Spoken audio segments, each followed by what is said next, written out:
성도 여러분 안녕하십니까? 우리 3일 저녁 예배에 오신 여러분들을 진심으로 환영합니다.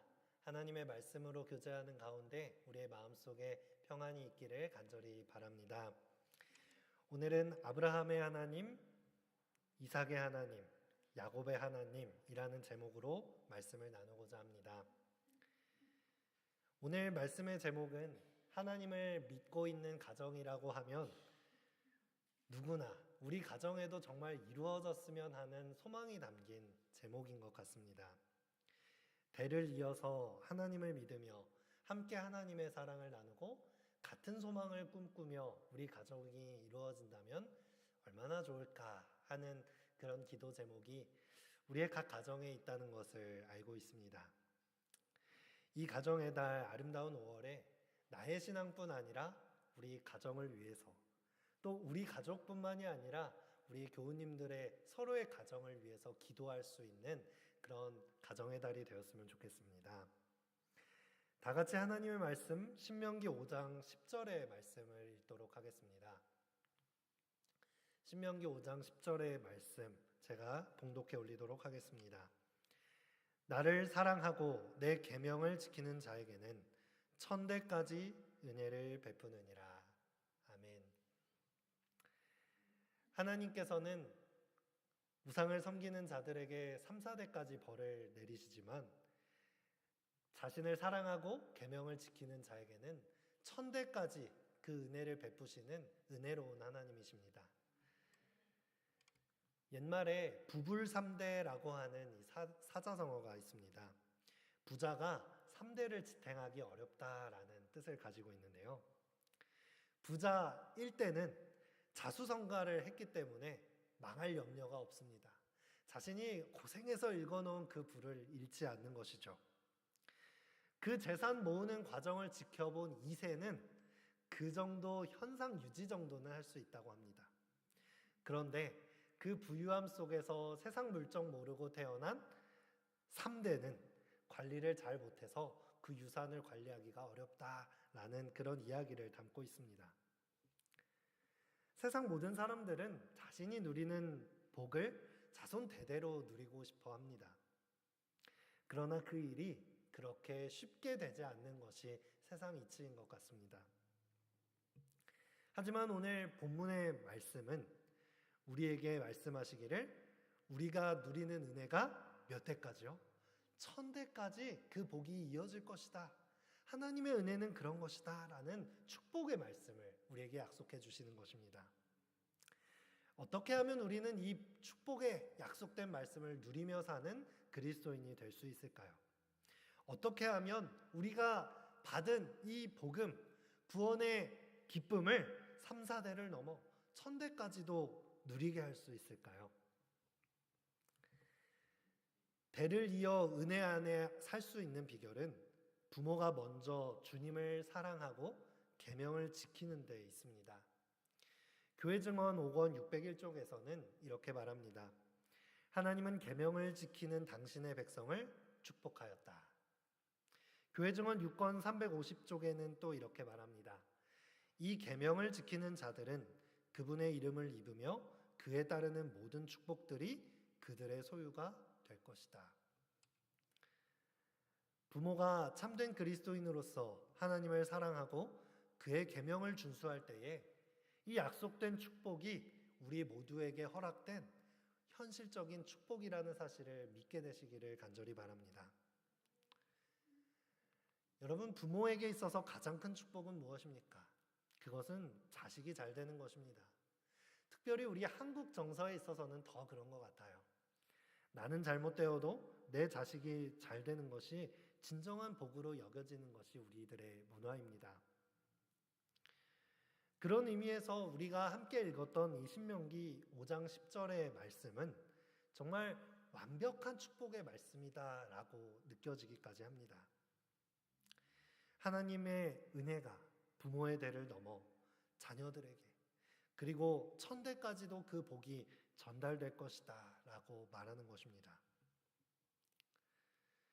그런데 여러분, 부모가 신앙생활을 잘하면 그 은혜가 자동으로 1000대까지 미쳐집니까? 생각만큼 쉽지 않은 일이죠. 성경에 보면 부모는 열심히 신앙생활을 하였지만 그 믿음이 자녀에 대해서 그쳐지는 안타까운 일들이 소개가 되곤 합니다. 사무엘상에 등장하는 엘리 대제사장의 이 두 아들 홈리와 비느하스의 사례는 가장 대표적인 이야기이죠. 부모의 신앙이 자연스럽게 연결되는 것이 정말 어렵다는 것이 성경에도 나오고 있다는 거예요. 우리의 간절한 소원, 나의 자녀까지, 나의 대대손손 하나님을 믿고 살면 좋겠다. 그 축복을 함께 누리면 좋겠다라고 하는 이 소원이 어떻게 가능할 수 있을까요? 오늘 말씀을 더 자세히 살펴보면서 그 비결인 하나님을 사랑하고 계명을 준수한다는 것, 그것이 구체적으로 어떤 것을 의미하는지 더 알아갈 수 있는 시간이 되었으면 좋겠습니다. 첫 번째로 우리가 생각해 볼 것은 자녀들에게 하나님의 사랑을 통한 계명을 가르치라입니다. 하나님의 사랑을 통한 계명, 우리는 그것을 기억하는 것입니다. 사실 오늘 본문 말씀이 기록되어져 있는 이 신명기 5장은 모세가 주님께로 하나님께로부터 십계명을 받는 장면을 묘사하고 있습니다. 하나님께서 모세에게 십계명을 주시고 나서 너희가 나를 사랑하고 이 계명을 지키면 이런 축복을 줄 것이다 라고 약속을 허락하시는 장면이에요. 그리고 이 내용 바로 뒤에 6장에 가보면 하나님께서 주신 이 축복의 약속을 더욱더 자세하게 방법적으로 풀어놓은 이야기들이 나옵니다. 신명기 6장이죠. 함께 신명기 6장 4절에서 9절에 있는 말씀을 보시겠습니다. 제가 읽도록 하겠습니다. 이스라엘아 들으라. 우리 하나님 여호와는 오직 하나인 여호와시니 너는 마음을 다하고 성품을 다하고 힘을 다하여 내 하나님 여호와를 사랑하라. 오늘날 내가 내게 명하는 이 말씀을 너는 마음에 새기고 내 자녀에게 부지런히 가르치며 집에 앉았을 때에든지 길에 행할 때에든지 누웠을 때에든지 일어날 때에든지 이 말씀을 강론할 것이며 너는 또 그것을 내 손목에 메어 기호를 삼으며 내 미간에 붙여 표를 삼고 또 내 집 문설주와 바깥문에 기록할지니라. 이스라엘아 들으라. 쉐마 이스라엘. 이스라엘 유대인들은 지금도 이 말씀을 즐겨 외우고 그들의 교육의 기초로 삼는다고 합니다. 우리가 예배 말미에 내 주님 오시리를 찬양하는 것처럼 이 신명기 6장 4절에서 9절의 말씀을 함께 낭독하고 찬양함으로써 그들의 예배를 마무리하기도 한다고 하죠. 그만큼 그들의 이 대대손손 이어지는 자녀 양육과 신앙 교육의 핵심이 되는 성경 구절입니다. 아까 우리가 보았던 하나님을 사랑하고 우리의 계명을 지켜라 라고 하는 내용을 잘 풀어놓은 성경절이라고 할 수 있습니다. 전반부는 하나님을 사랑하라 라는 것을 더 구체적으로 기록해 놓은 것이고요. 후반부는 하나님의 계명을 지키는 것을 더 자세하게 풀어놓은 것이라고 할 수 있겠죠. 자, 하나님을 사랑하는데 어떻게 사랑하라고 말씀하고 계신가요? 마음을 다하고 성품을 다하고 힘을 다하여 사랑하라 라고 명령하고 계십니다. 나의 감정과 나의 육체와 나의 전인적인 모든 정신을 다 동원하여서 나의 모든 것으로 여호와를 사랑하라 라고 말합니다. 우리는 하나님을 사랑합니다. 늘상 사랑한다고 고백하며 그 사랑의 반응으로 이 예배 자리에 나왔습니다. 그런데 여러분, 우리가 우리의 마음을 다하고 성품을 다하고 힘을 다하여 하나님을 사랑하고 계십니까? 우리의 온 마음으로 하나님을 사랑하게 되셨으면 좋겠습니다. 우리의 사랑은 늘상 부족합니다. 우리의 사랑은 너무나도 감정적이고 우리의 환경에 따라 쉽게 변합니다. 하지만 우리가 내 마음을 다하여 하나님을 사랑할 수 있는 이유는 나의 능력에 있지 않음을 뒤에서 설명합니다. 우리가 하나님을 사랑할 수 있는 이유는 세 분의 하나님께서 하나이신 분이시기 때문에 우리가 하나님을 사랑하실 수 있는 것입니다. 하나님께서는 먼저 사랑 그 자체가 되셨습니다. 삼위일체 하나님께서 완전히 무화적인 사랑으로 세 분의 하나님이 완전히 하나가 되신 것입니다. 그리고 그 사랑 안에서 완전히 행복함을 느끼신 것이죠. 우리가 왜 창조되었느냐면 그 사랑으로 말미암은 행복을 우리도 누리는 존재가 되었으면 좋겠어서 하나님께서는 우리를 창조하신 것입니다. 하나님께서는 이 사랑의 능력을 우리에게 나눠주시기 때문에, 이 행복을 먼저 경험하셨고 이것을 우리에게 나눠주시고 계시기 때문에 우리는 그렇게 하나님을 사랑할 수 있는 것입니다. 여러분, 우리가 처음 이 말씀을 읽었을 때에 어떤 것이 먼저 눈에 들어오십니까? 나를 사랑하고 내 계명을 지키는 자에게는 천대까지 은혜를 베푸느니라. 이 말씀을 읽었을 때 우리 눈에 먼저 들어오는 것은 계명입니다. 사랑이라고 하는 이 가치는 그저 어떤 수식하는 문장처럼 쑥 지나가고, 계명을 지킴으로 복을 받을 수 있는 것이구나 하고 이해를 하게 되는 것이죠. 그게 왜 그런지 아시나요? 우리는 보통 조건적인 사랑에 익숙하기 때문입니다. 뭔가 이 축복을 받기 위해서는 어떤 조건을 만족시켜야지 가능한 것이다 라고 생각하는데, 그 조건이 계명을 지키는 것이라고 단번에 이해가 되는 것이죠. 하나님의 무조건적인 사랑을 우리가 이해할 수 없는 것이에요. 하나님께서는 무조건적으로 우리를 사랑하신다고 하는데 우리는 계명을 지켜야만 그 사랑을 얻을 수 있다라고 이해하는 것입니다. 이 세상에 있는 사랑은 모두 조건적이기 때문이겠죠. 그런데 여러분, 이 말씀을 자세히 읽어보시면 분명하게 기록하고 있습니다. 이 계명을 지키는 것이 조건으로 등장한 것이 아니라 하나님을 사랑하는 것이 먼저라는 것입니다. 우리는 하나님을 사랑함으로 하나님이 누리시고 있는 그 무화적인 사랑의 행복을 경험할 수 있습니다. 그 사랑을 경험해야지만 그제서야 비로소 왜 성경에 기록된 이 계명들이, 율법의 계명들이 왜 생겨났는지를 비로소 이해하게 되는 것입니다. 하나님께서 이 계명들을 왜 우리에게 주셨는지 그 의도와 마음을 그제서야 알 수 있다는 것입니다.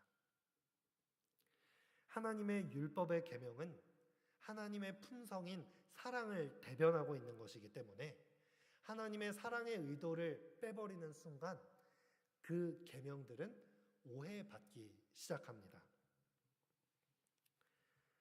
우리가 하나님의 사랑을 빼놓고 계명에 순종하는 것에 더 먼저 마음을 쓰게 될 때 어떤 결과가 우리에게 임하게 될까요? 하나님의 계명을 지키는 것은 나쁜 것이 아니죠. 하지만 나의 하나님과의 관계, 이 뜨뜻미지근한 사랑은 가만히 둔 채 교회에 출석하는 것이나 어떤 종교적인 행동들로 나의 신앙의 모든 부분들을 대체해버리면, 그리고 그것을 내가 신앙을 잘하고 있구나라고 생각해버린다면 내 신앙은 아주 형식적이고 딱딱해지게 될 것입니다. 하나님과의 관계는 점점점 멀어지고 있는데 그것으로부터 오는 죄책감 때문에 음식물을 더 가리거나 술, 담배를 멀리하거나 이런 행동적인 계명을 지키는 것에만 신경을 쓴다면 어느 순간 껍데기만 남아있고 진정한 기쁨을 누리지 못하는 피상적인 그리스도인이 되어버릴 수 있습니다. 그저 조건적으로 내가 구원받기 위해 계명을 지키는 그런 신앙의 모습을 갖게 되는 것이죠. 겉으로 보기에는 계명을 잘 지키고 있고 하나님을 잘 믿고 있는 것처럼 신앙에 문제가 없는 것처럼 보이지만 사실 하나님께서 가장 먼저 바라시는, 진짜 우리에게 원하시고 계시는 사랑은 빠져있는 경우가 생겨버리는 것입니다. 그런데 여기서 중요한 것은 이러한 우리의 신앙의 태도가 나의 후대에게 대물림된다는 데 있습니다. 말씀을 따라서 내가 믿는 신앙을, 하나님을 자녀에게 열심히 부지런히 가르쳤는데 하나님을 사랑하는 마음은 빠진 채로 계명만 전달되는 것입니다. 사랑은 빠지고 계명만 남으면 자녀들은 그 가운데서 이 하나님의 계명 속에 담긴 하나님의 사랑을 느끼는 것이 아니라 그 계명 때문에 오히려 억압을 느끼기도 하고 왜 내가 이런 계명 가운데 살아야 하나 자유를 빼앗긴 것처럼 느끼기도 하죠. 여러분, 우리부터 먼저 하나님을 믿고 있는 우리부터 이 신앙의 순서를 다시 회복했으면 좋겠습니다. 부모부터 하나님의 사랑을 통해 계명에 대한 순종이 일어나는 신앙을 회복할 때에 그 계명 가운데 녹아있는 하나님의 사랑이 자녀들에게 흘러나가게 될 것입니다. 7절의 말씀을 다시 한번 보도록 하겠습니다. 내 자녀에게 부지런히 가르치며 집에 앉았을 때에든지 길을 행할 때에든지 누웠을 때에든지 일어날 때에든지 이 말씀을 강론할 것이며. 자녀에게 계명을 가르치라 라고 말을 하니까 우리는 어떤 모습을 떠올리십니까? 딱 앉혀놓고 일방적으로 가르치는 것이라고 생각을 합니다. 하지만 유대인들에게 있어서 이 가르친다라고 하는 말은 일방적인 가르침이 아닙니다. 말씀을 강론하는 방법은 그들은 항상 대화입니다.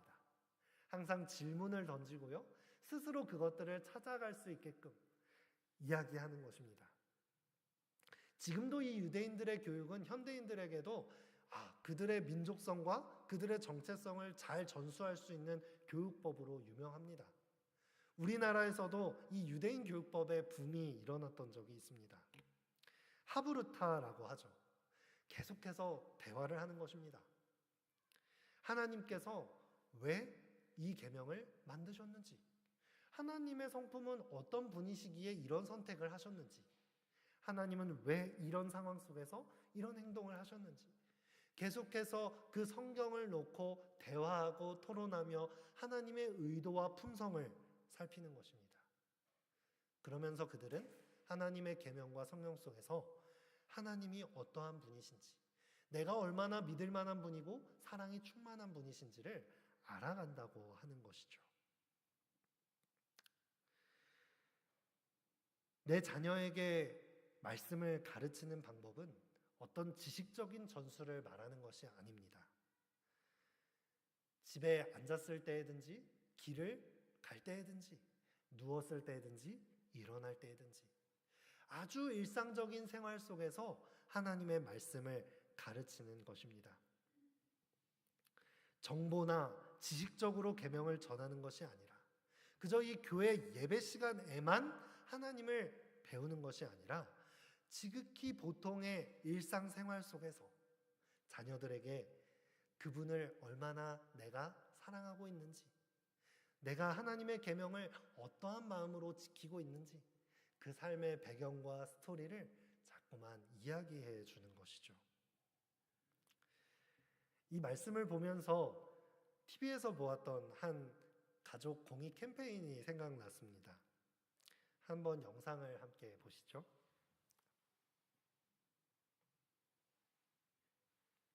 사원 김화영은 상냥하지만 딸 김화영은 꽃집 주인 이효진은 친절하지만 엄마 이효진은 친구 김범진은 쾌활하지만 하나 먹어봐. 아들 김범진은 부장 김기준은 자상하지만 빨리 와. 남편 김기준은 밖에서 보여주는 당신의 좋은 모습, 집안에서도 보여주세요. 공익광고 협의회. 네, 여러분 어떻게 공감이 되시나요? 왜 그러는 걸까요? 밖에서는 이 사회적인 체면이 있고 나의 얼굴이 보이는 것에 신경 쓰면서 이 사원으로서 또 과장으로서 또 꽃집 주인으로서 아름다운 모습을 보이지만 가장 편안한 가정 안에서는 오히려 무뚝뚝하고 마음대로 이기적으로 행동하는 모습들이 보여질 때가 많이 있습니다. 그런데 이 모습이 때로는 우리들의 신앙의 모습은 아닌가 돌아보게 됩니다. 교회에서는 신실하고 선한 그리스도인인 것처럼 행동하다가 집에 와서는 세상과 별다를 바 없이 살아가는 것입니다. 말씀이 가장 중요하고 꿀같이 달콤한 것이 말씀이다 라는 말씀에 아멘하고 돌아와서 집에 와서 말씀을 전혀 보지 않고 일주일 내내 영화나 드라마, 유튜브에 빠져 있기도 합니다. 하나님을 사랑하고 이웃을 사랑하라, 그 안에 행복이 있다 라는 말씀에 아멘했지만 집에 와서는 1등만이 이 세상에 가장 행복한 사람이다, 경쟁을 부추기고 전혀 이웃을 생각하지 않고 내 재산을 축적하는 데만 혈안이 되어 살아가기도 합니다. 사랑은 허다한 죄를 덮어준다 말씀에 아멘했지만 오히려 세상보다 더 많은 성경의 기준들로 다른 사람들을 평가하고 정죄하기를 즐겨하지는 않는지 돌아보게 됩니다. 우리는 때로 신앙인으로서 이루 말할 수 없을 만큼 표리부동한 삶을 살기도 합니다. 우리가 이런 모습으로 살아간다면 자녀들이 아무리 교회를 열심히 나올지언정 자녀들이 하나님의 계명에 순종하는 방법이나 하나님을 사랑하는 방법을 배울 수 있는 확률은 정말 적을 것입니다.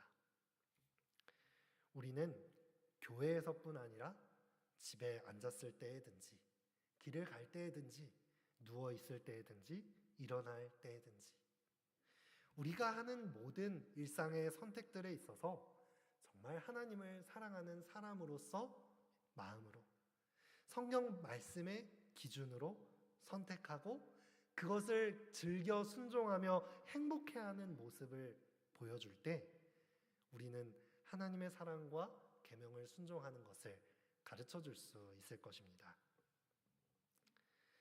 성경은 계속해서 말합니다. 너는 또 그것을 내 손목에 매어 기호를 삼으며 내 미간에 붙여 표를 삼고 또 내 집 문설주와 바깥문에 기록할지니라. 유대인들은 이 말씀을 문자적으로 받아들여서 지금도 이 테필린이라고 하는 작은 함에 성경 말씀을 담아놓고 미간에 붙여놓고 손목에 둘둘 감아서 기도를 한다고 합니다. 물론 그들의 종교 안에서는 그것이 이 말씀에 순종하는 방법이 될 수 있지만 우리가 이것들을 적용함에 있어서는 어떻게 해야 할까요? 우리가 하나님의 사랑 없이 계명의 순종을 강조하다 보면 마치 이런 모습처럼 될 수 있을 거라 생각합니다. 유대인들이 그저 외식적으로 그 말씀을 미간에 붙여놓는 것처럼 그저 교회 안에서만 잠깐 그리스도인이 되는 것이죠. 우리의 미간과 손목에 말씀과 계명을 새겨라 라고 하는 것은 내 손과 발로 행동하는 나의 삶 가운데 하나님의 계명이 올바로 명확히 서야 할 것이라는 것을 말해주는 것일 것입니다. 미간에 너의 말씀을 붙여라 라고 하는 것은 성경이 지식적으로만 쌓이는 것이 아니라 내가 생각하는 이 생각의 길 가운데에 나의 가치관과 세계관 가운데에 실제적인 기준으로 자리 잡아라 라고 하는 말씀일 것입니다. 새자녀 지도법에서는 우리들에게 이렇게 권면합니다. 그대들의 자녀들에게 하나님의 계명을 그들의 생애의 척도로 삼아야 한다는 것을 가르치라. 하나님의 말씀은 교회 와서만 듣는 설교 말씀이 아니라 그들의 삶의 선택의 기준, 삶의 척도로 삼아야 한다는 것을 삶으로 가르쳐야 할 것입니다. 그대가 그리스도의 속성을 자신의 생애와 성품 안으로 이끌어들이고 끈기 있는 노력으로 자녀들을 하나님의 계명에 순종하도록 교육하고 훈련시키는 일은 가장 중요한 일이다. 어떻게 하나님의 계명에 순종하도록 교육할 수 있습니까? 내 삶에 먼저 예수님의 품성을 내 삶 속으로 끌어들어와야 하는 것입니다. 내가 실제로 선택하고 내가 추구하는 내 인생의 방향성이 하나님의 말씀과 일치해 나가는 것이 가장 중요한 것입니다. 완벽하게 해낼 수는 없을 거예요. 하지만 그것이 부족하더라도 그런 방향성을 가진 부모의 모습, 그런 방향성을 가진 이 가정의 결정이 행복한 선택임을 보여줄 때에 분명히 하나님의 이 약속의 말씀은 우리에게 실제가 될 것입니다. 두 번째로 우리가 생각해 볼 것은 아브라함, 이삭, 야곱처럼 예배드리라입니다. 신명기 말씀을 계속해서 우리가 읽어보면 이스라엘 백성들은 아브라함의 하나님과 이삭의 하나님, 야곱의 하나님을 의지하여 기도하는 모습을 보게 됩니다. 신명기 6장 10절의 말씀입니다. 우리 이 말씀을 함께 읽어볼까요? 시작. 내 하나님 여호와께서 내 열조 아브라함과 이삭과 야곱을 향하여 내게 주리라 맹세하신 땅으로 너를 들어가게 하시고 내가 건축하지 아니한 크고 아름다운 성읍을 얻게 하시며. 이스라엘 백성들은 아브라함 때부터 대대로 내려온 이 축복을 기억하며 기도한 것입니다. 하나님을 사랑하고 계명을 지킨 백성에게 하나님께서는 그냥 축복을 주시는 것이 아니라 아브라함과 이삭과 야곱에게 맹세하셨던 그 축복을 너희에게 줄 거야 라고 말씀하고 계신 것이죠. 이것이 우리에게도 적용될까요? 적용될 것입니다. 하나님께서는 신실하시고 변함없으신 분이시기 때문에 아브라함과 이삭과 야곱에게 약속했던 축복을 우리에게 여전히 주신다는 것입니다. 어떻게 하면 우리도 이 아브라함과 이삭과 야곱에게 대대로 언약이 전달되었던 것처럼 우리도 그 축복을 전달해 줄 수 있을까요? 먼저 아브라함의 모본을 살펴보도록 하겠습니다. 창세기 12장 7절에서 8절의 말씀입니다. 여호와께서 아브라함에게 나타나 가라사대 내가 이 땅을 내 자손에게 주리라 하신지라. 그가 자기에게 나타나신 여호와를 위하여 그곳에 단을 쌓고 거기서 베델 동편산으로 옮겨 장막을 치니 서는 베델이요 동은 아이라. 그가 그곳에서 여호와를 위하여 단을 쌓고 여호와의 이름을 부르더니. 믿음의 조상 아브라함의 삶에는 이 특징이 있습니다. 그것은 바로 그가 머무는 곳마다, 그것이 옮겨가서 장막을 치는 곳마다 단을 쌓고 하나님께 예배를 드렸다는 것입니다. 아브라함은 장막을 치자마자 제단을 쌓았으며 거기에서 그는 아침 저녁으로 하나님께 희생을 드렸다. 그는 왜 가는 곳마다 제단을 쌓았을까요? 그 이유를 부조화 선지자는 이렇게 설명하고 있습니다. 그가 머물렀던 지역의 숲속에는 거짓신들의 제단이 세워져 있었고 부근의 언덕들에서는 인간이 제물로 바쳐졌다. 하나님의 약속에 매달리기는 하였으나 그가 장막을 친 곳은 불길한 예감이 드는 곳이었다. 아브라함은 여호와를 위하여 그곳에 단을 쌓았다.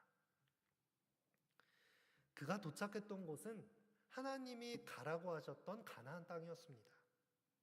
하나님께서 약속하신 땅이었지만 여전히 그곳에는 세상의 유혹이 너무나도 편만한 것이었어요. 우상 숭배의 영향력이 너무나도 강력했기 때문에 그가 아침 저녁으로 단을 쌓고 자신이 도착한 곳에서 단을 쌓지 않고 주님을 기억하지 않는다면 그의 믿음이 유지될 수 없었을 것입니다. 그런데 그의 예배는 단순히 자기 자신의 믿음만을 위한 것이 아니었습니다.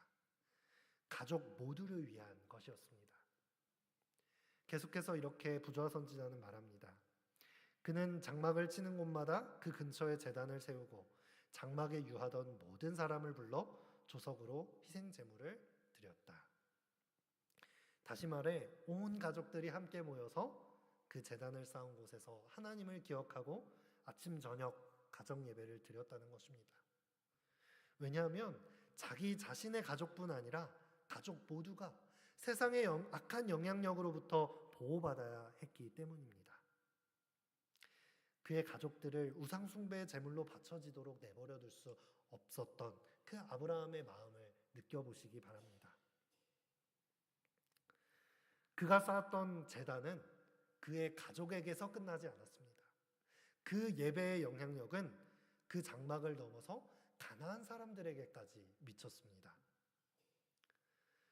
아브라함은 여호와를 경배하였으며 그가 가는 곳마다 살아있는 증거인 제단을 쌓았고 그리하여 심지어는 방랑하는 가나안 주민들도 이것을 알게 되었다. 교육 187페이지입니다. 그리하여 하나님의 종 아브라함의 생애를 통하여 하나님을 배운 많은 가나안 사람들이 정처 없이 떠돌아 다니다가 그 제단에 발을 멈추고 여호와께 희생을 드렸던 것이다. 이것은 정말 중요한 핵심입니다. 아브라함이 드렸던 예배는 나 자신만의 믿음을 위한 것이 아니었습니다. 그것이 확장되어 자신의 가정을 이 우상숭배와 세상의 죄악의 영향력에서 지키기 위한 예배였습니다.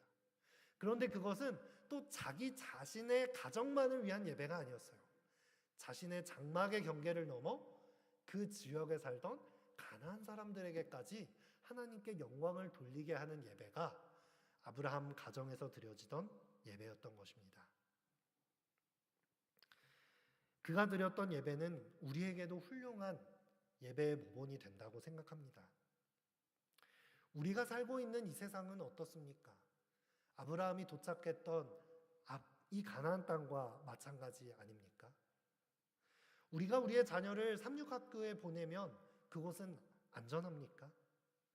우리가 재림교회가 아주 많이 있는 이 구리시에 살면 우리의 자녀들이 안전합니까? 그렇지 않을 것입니다. 여전히 우상숭배의 위험은 도처에 가득하 있고 죄악 세상의 영향력은 너무나도 가득합니다. 우리가 그저 안심하고 교회만 왔다 갔다 할 것이 아닌 것이죠. 우리는 우리가 가는 곳마다 우리의 가정에서 조석으로 제단을 쌓고 하나님을 기억하며 하나님의 말씀을 따라 사는 것이 얼마나 중요한 것인지 그것이 우리의 삶을 보호할 것임을 가르쳐 주어야 하는 것입니다. 우리의 가정 예배가 회복된다면 우리의 가정의 제단이 회복된다면 거기에서부터 빛은 비치기 시작합니다. 그러한 가정이 모인 우리 교회가 빛이 날 것이고 그 빛이 비쳐서 이 구리 지역이 변화될 것입니다. 이 나라가 변화되고 이 세상이 변화는 시작점이 되는 것입니다. 새자녀 지도법 519페이지입니다. 아버지는 가정의 제사장으로서 조석으로 하나님의 제단에 제사를 드리고 한편 아내와 자녀들은 기도와 찬미로 연합하게 될 것이다. 믿음으로 그들을 제단에 붙들어 매고 주님께서 그들을 돌봐주시도록 탄원하라. 봉사하는 천사들은 이와 같이 하나님께 바쳐진 자녀들을 지켜줄 것이다. 아브라함처럼 온 가족이 함께 마음을 합하여 예배드릴 때에 그 믿음이 전해질 것임을 믿습니다. 아브라함의 이와 같은 영적인 가마력은 그의 아들 이삭의 삶에 지대한 영향력을 미치게 됩니다. 이삭은 자기 자신을 참된 예배자로 구별하게 됩니다. 아브라함의 하나님이 이삭의 하나님이 된 것이죠. 자기 자신이 스스로 하나님을 사랑하고 계명을 지키는 자로 살아가게 된 것입니다. 이삭은 아버지와 함께 제사 드리는 일에 익숙한 사람이었습니다. 아브라함이 야 이삭아 우리 지금 하나님께서 모리아산으로 제사를 드리러 가라고 하신다.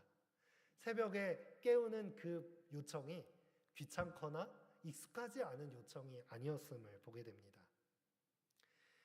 이삭은 종종 아버지와 함께 아버지의 유랑 생활을 말해주는 어떤 제단들에 예배하러 갔었으므로 이 부름이 아무런 놀라움을 주지 않았다라고 말합니다. 아브라함은 종종 이 이삭을 데리고 여행했던 거예요. 자신이 쌓았던 제단을 찾아가서 내가 여기서 어떤 일이 있었는지, 어떤 하나님을 만나고 경험했는지를 이야기하는 것이에요. 우리가 자녀들에게 우리의 신앙의 역사를 자주, 생각보다 더 많이 얘기해 주셨으면 좋겠습니다. 고향을 찾아가거나 할 때 내 신앙의 추억의 장소를 찾아가서 내가 여기서 어떤 일들이 있었는지 자녀와 나누는 것은 정말 좋은 일일 것입니다. 이삭이 결국 모리아산에 도착해서 양이 아닌 자기 자신이 산 제물로 바쳐져야 한다고 하는 정말 말도 안 되는 요구를 받아들였을 때 이삭의 반응은 어떠했습니까? 이삭은 유년 시절부터 즉시 신뢰하고 순종하도록 훈련되어 있어서 하나님의 목적이 자신에게 알려졌을 때 그는 자원해서 순종하였다. 그는 아브라함의 믿음을 나누어 가진 사람이었으므로 자신의 생명을 하나님께 제물로 드리도록 부르심을 받은 것을 영광으로 생각하였다. 아브라함의 믿음을 나누어 가질 수 있었던 이삭. 그런 예배가 우리에게 드려질 수 있기를 간절히 바랍니다. 우리의 자녀들을 생각해 보십시오. 우리는 때로 너무나도 쉽게 자녀들의 신앙교육을 교회에 맡겨버립니다. 때로는 학교에 맡겨버립니다. 어린이, 청소년, 안식일 학교가 잘 되는 교회, 패스파인더와 안식일 오후 활동이 잘 이루어지는 교회 가서 그 교회에 출석하는 것만으로 우리 자녀들의 신앙교육이 잘 되리라 기대하고 생각하는 경우가 많이 있습니다. 하지만 성경의 가르침은 전혀 다르다는 것을 기억하셨으면 좋겠습니다. 가정의 경건한 교훈, 조석으로 드리는 예배의 강화, 하나님을 사랑하고 두려워하는 부모들의 시종일관한 모본으로 지도를 받고 훈련을 받을 때 자녀들은 하나님을 저들의 교사로 받아들이게 되고 충성된 자녀로서 당신께 간합될 봉사를 드릴 준비를 하도록 배우게 될 것이다. 이삭의 하나님을 누구도 물려받았을까요? 야곱도 물려받았습니다. 부자 선지자 204페이지입니다. 아브라함처럼 야곱도 장막 곁에 여호와의 제단을 쌓고 가족들을 조석으로 희생제단 주위에 불러 모았다.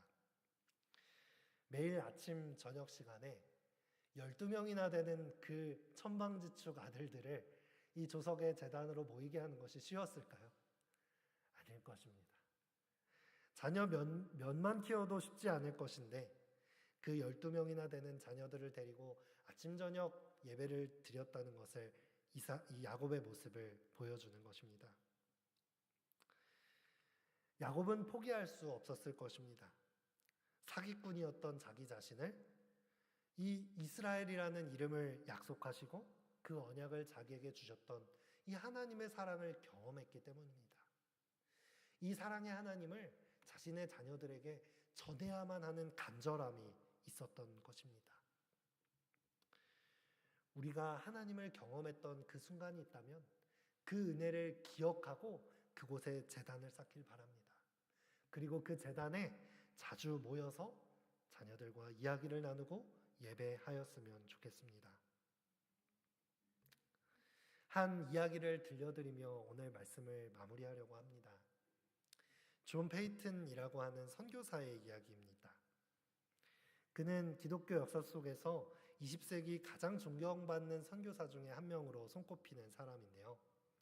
그는 호주와 남태평양 인근의 식인종 섬을 위해서 평생을 헌신한 선교사입니다. 그는 자신의 선교지인 뉴 헤브리디즈 섬에서 자신의 아내와 모든 자녀들을 잃고 말았습니다. 그런데 자녀를 잃고 아내를 잃었음에도 불구하고 그곳을 떠나지 않고 평생 그곳에서 선교하였습니다.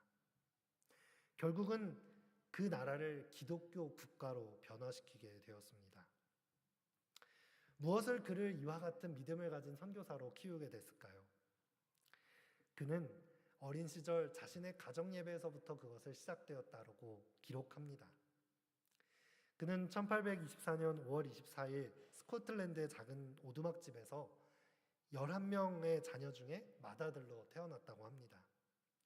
그의 부모는 양말 만드는 사업을 하는 아주 가난한 사람들이었지만 항상 살아계신 하나님을 믿고 항상 경건한 삶을 사는, 그리고 그 가정 속에서 언제나 하나님을 교육하는 그런 가정 예배를 드리는 가정이었다라고 기억합니다.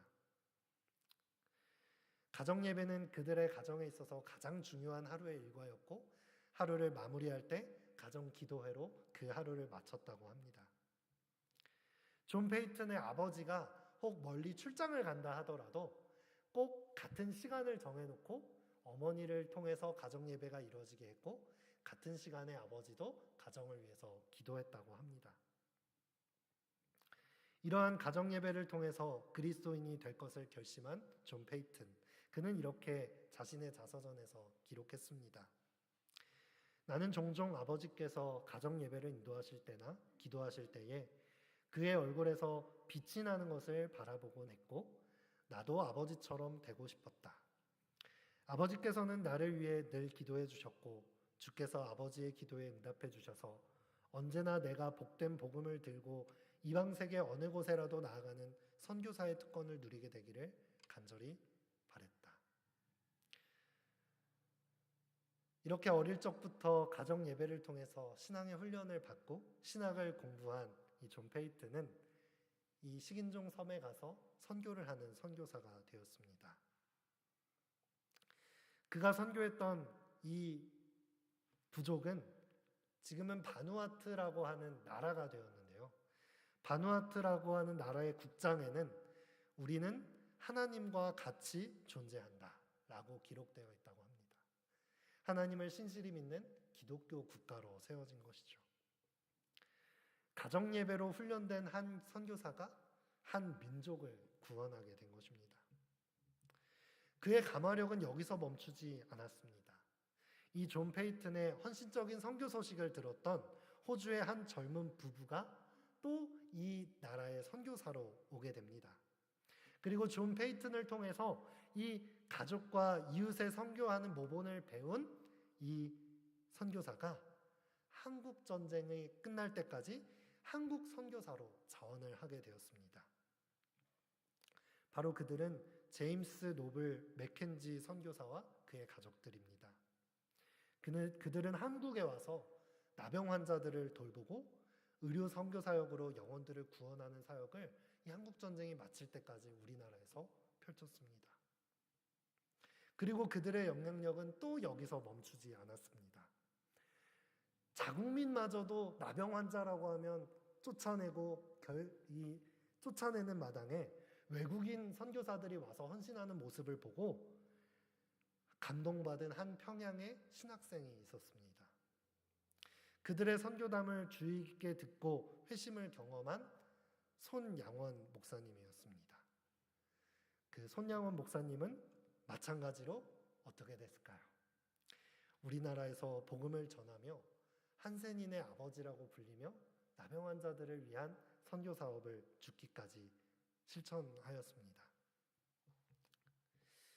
사랑하는 성도 여러분, 이 스코틀랜드의 작은 오두막에서 드려졌던 가정 예배의 영향력이 어마어마하지 않습니까? 한 개인이 변화되고 가정이 변화되고 한 민족이 변화되고 전혀 상관없던 이방 땅 우리나라에까지 복음이 전해지는 통로가 바로 가정 예배에서부터 시작되었다는 것입니다. 우리가 가정 예배를 드리는 것 쉽지 않습니다. 가정 예배를 드릴 때 빛이 나는 이 아버지의 모습을 보여준다는 것이 쉽지 않습니다. 하지만 우리가 마음의 결심을 하고 가정 예배를 드리게 되었으면 좋겠습니다. 아브라함과 이삭과 야곱에게 전해졌던 그 전수됐던 신앙, 천대까지 은혜가 베풀어지리라는 그 하나님의 축복의 말씀이 과장된 것이 아니라 우리에게 약속된 현실적인 축복의 약속이라는 것을 우리가 경험적으로 알게 되시기를 간절히 바라겠습니다. 하나님의 축복이 우리에게 현실적으로 이루어질 것임을 확신하며 오늘 말씀을 마치겠습니다.